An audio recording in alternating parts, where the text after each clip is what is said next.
two more things that I'd like to ask about how our food choices have an impact. So I'm going to read you two different statements.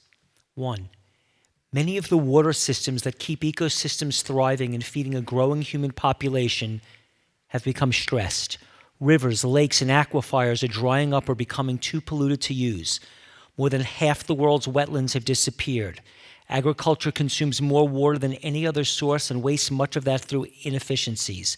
Climate change is altering patterns of weather and water around the world, causing shortages and droughts in some areas and floods in others. At the current consumption rate, this situation will only get worse.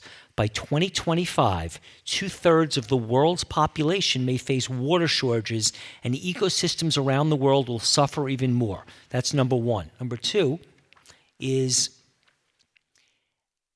as global temperatures rise and the human population expands, more of the planet is vulnerable to desertification, the permanent degradation of land that was once arable. Further, while land degradation has occurred throughout history, the pace has accelerated, reaching 30 to 35 times the historical rate, according to the United Nations. More than 75% of the Earth's land area is already degraded, according to the European Commission's World Atlas of Desertification, and more than 90% could be degraded by 2050. So regarding water shortages and desertification, how does our food choices have an impact on this?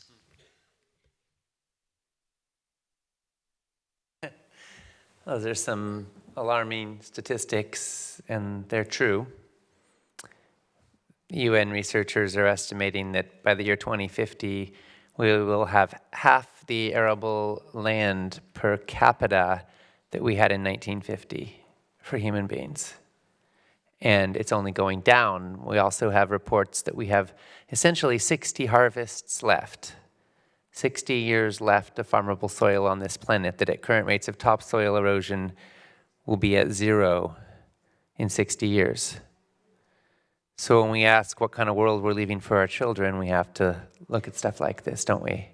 Because if you go from, 10 feet of topsoil down to 1 foot, you can still grow food, but you go from 1 foot to 0 and you cannot. And the other big thing it takes is water. And with more droughts and floods, it's less reliable to count on rainwater in many parts of the world, which makes us more dependent on our aquifers, which are terrifyingly being depleted. So billions of people depend on aquifers for their water, and we can't count on that because we're using them up. So what does this have to do with the food on our plates? Well, just about everything, actually, because desertification is being fueled by a combination of biodiversity exploitation, chopping down forests and so forth, and turning them into deserts, and changing climate patterns in a local level that way, but also most of all by our agricultural practices, which are so unsustainable. So moving towards more organic, more regenerative agricultural practices is absolutely critical. And by the way, could be part of the hope of the world, because soil can actually sequester carbon. It can capture carbon out of the atmosphere. Plants breathe in carbon dioxide, right?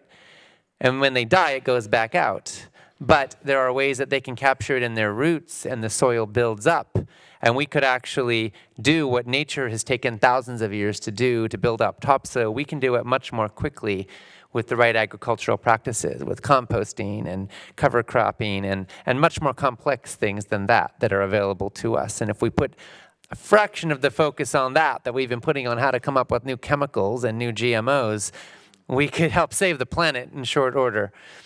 So I think regenerative agriculture is critically important. But the way we're going right now is the opposite of that. And water, as I think you did mention, we're using up so much water for agriculture. There are varying statistics, but by some estimates, up to half of the water in the world is going to animal agriculture. It's going into irrigating cropland to feed to cattle and livestock. It's going to directly, obviously, being drunk by the animals. That's a little bit. It's going to irrigating pasture, even for pasture-raised meat. And it's also going into washing away their feces, and then in turn being contaminated by their feces. So when you put all that together, when we move towards a more plant-based direction, we can save enormous amounts of water. By one estimate, it takes 2,000 gallons of water to produce 1 pound of feedlot beef in the United States today. And in the state of California, where I'm from, we export more water in the form of alfalfa for China to feed its livestock than the entire city of San Francisco uses. And in the state of California, which has a water issue, by the way, on an ongoing basis, we actually, more water is used for animal agriculture than is used for all municipal uses, plus all government uses, plus all business uses combined. All of our swimming pools and golf courses and toilets and everything else in the state of California doesn't hold a candle compared to the amount of water we're using just for animal agriculture, and we import most of our meat in California. This is also an issue all over the world, of course, and so if we want to save water and if we want to save topsoil, then moving away from animal products is really one of the most important things we can do. Wow. Yeah. It's the same. It's basically the same story in many ways. That animal agriculture takes about 1,000 gallons of water to make 1 gallon of milk, and in California, I think it's about closer to 5,000 gallons of water for a pound of beef because of all the irrigation that's necessary. So we see this all around us in California, and we see it all over the world when we travel to China. It's interesting. In China, the government is actually mandating that people reduce the amount of meat they're eating by half, primarily because of water issues in China, and as well as climate concerns as well. And it's funny when I was in China and I say, gosh, you have the scientists are saying you should eat less meat, and the government is saying it's important to eat less meat. Sometimes I say, gosh, I wish the U.S. government was as smart as your Chinese government was and would recommend the same thing. And everybody in China claps and they say, yeah, we wish so too. I think it's important that the U.S. government was as wise as their government was in encouraging people to reduce the amount of meat they're eating. And so, although it's interesting, in China, they have this kind of interesting thing where, and we saw this also in Vietnam, that in Japan, with the introduction of dairy products, the Japanese people got quite a bit taller because of all the growth hormone in dairy products. And now the Chinese people don't like that. They see all these tall Japanese, and so they want to be tall too. And so now I'm really not allowed. They don't like it. It's frowned upon for me when I go to China and give these lectures promoting veganism to talk about dairy, because the government wants people to reduce meat, but they want to be tall, so they still want to have their dairy so they can be taller. But of course, that's contributing to so many other problems like diabetes and breast cancer and so forth. So hopefully they'll change their tune. But it's interesting how powerful the dairy industry is in lobbying governments, like in India, Vietnam, and China, that you have to make sure your kids are getting dairy because otherwise they'll have calcium deficiency, and and so forth. And it's ironic because not only is dairy so environmentally devastating, like you're talking about, huge amounts of water, huge amounts of methane and nitrous oxide and so forth given off by cows, but it's just devastating to people's health. And yet the governments seem to be very open, unfortunately, to the dairy industry's propaganda all over the world. And we see the terrible health effects it's having, everywhere. But the underlying idea, though, I think, is that as we keep coming back to that animal agriculture is so wasteful of water and of aquifers especially. I mean, these aquifers, like the Ogallala aquifer, the aquifers in California, we have a huge problem in California with the land just suddenly sinking and breaking bridges and breaking roads, and because they suck millions of gallons of water out and the land just collapses in these what are called sinkholes. And these aquifers took hundreds of thousands of years in many cases to charge up, and we're depleting them in a matter of a few years. So there's nothing left. It's really tragic when we're, like I say, in our RV, traveling all over the Pacific, the Southwest, for example, in the Pacific region, and seeing the Colorado River.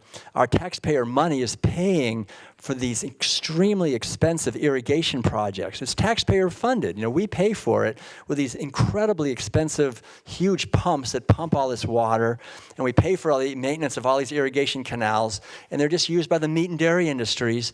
And the Colorado River never even reaches the Sea of Cortez anymore. It's just siphoned off into these huge feedlots for cows, massive feedlots, where these cows are eating huge, enormous quantities of grain, making gigantic piles of sewage that they don't know what to do with. It stinks, and destroys everything, causing E. coli for all the farmers that are trying to grow lettuce and so forth in the area.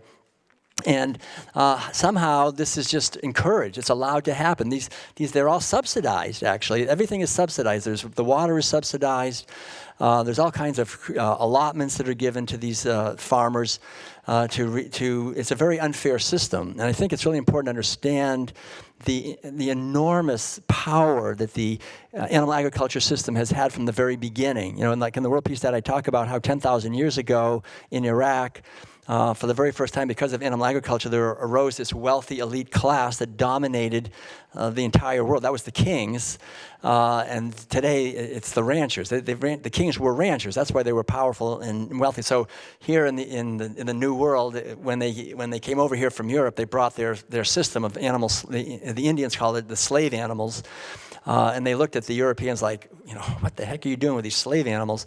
But the slave animal system was immediately destroying the ecosystem here and killing all the buffalo but it was the land grants to the Spanish and so forth that gave people all this land to have their cows.